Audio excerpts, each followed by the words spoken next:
আলাপ রাজনীতিতে আছে। তারেক রহমান সাহেবের সঙ্গে দেখা করার পর জামায়াতে আমির তিনি বলেছেন যে দেশের স্বার্থে একসাথে তারা কাজ করতে রাজি। এই একসাথে কাজ করতে কেউ কেউ ব্যাখ্যা করতে চাইছেন যে জামাত কি আবারও বিএনপির সঙ্গে টাই হয়ে কাজ করবে জোটগতভাবে, এমন কোনো ইঙ্গিত কি আসছে? জি, আপনাকে ধন্যবাদ এবং আমার সহ আলোচক যারা আছেন সবাইকে ধন্যবাদ জানাই, দর্শক শ্রোতাকে ধন্যবাদ জানাই।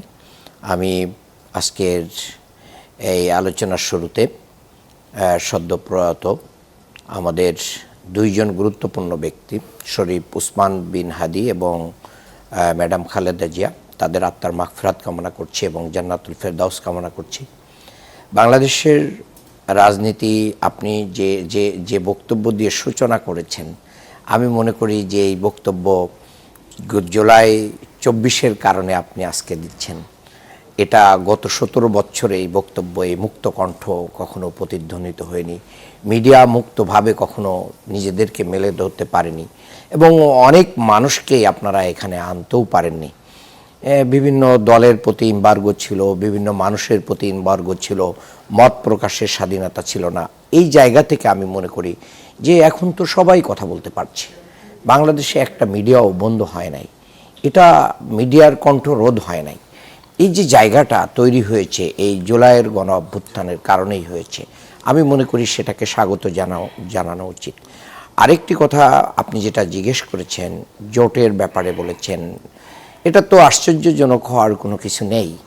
জুলাইয়ের স্পিরিটকে যারা ধারণ করে, জুলাইকে যারা ধারণ করে, যারা সংস্কারকে ধারণ করে, যারা পরিবর্তিত বাংলাদেশ চায়, তাদের সাথে অন্যদের একটা জোট হবে, বা এখানে জোট আমি বলবো না, এখানে মানে আমরা যেটা বলছি যে নির্বাচনী আসন সমঝোতা, এটার মাধ্যম দিয়ে আগামী নির্বাচনে আমরা একসাথে লড়াই করতে চাই একটা নির্দিষ্ট লক্ষ্য এবং উদ্দেশ্য হাসিলের জন্য।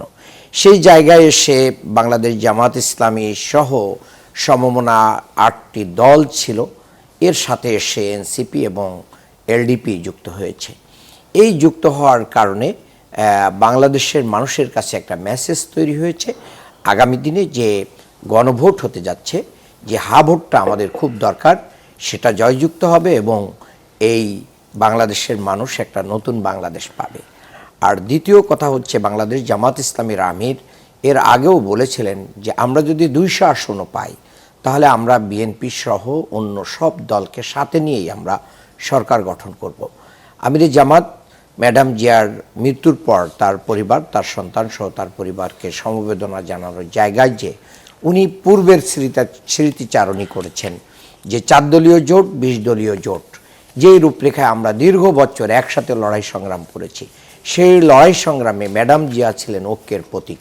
ঐক্যের যে পাটাতন উনি তৈরি করে গিয়েছেন, সেই পাটাতনের পরে দাঁড়িয়ে আগামী দিনে বাংলাদেশের স্বার্থে, স্বাধীনতার স্বার্থে, গণতন্ত্রের প্রশ্নে, বাংলাদেশের উন্নয়নের প্রশ্নে আমরা বিএনপি সহ সকল দলের সাথে ঐক্যবদ্ধ হয়ে কাজ করতে ইচ্ছুক। এটাই বহিঃপ্রকাশ ঘটেছে।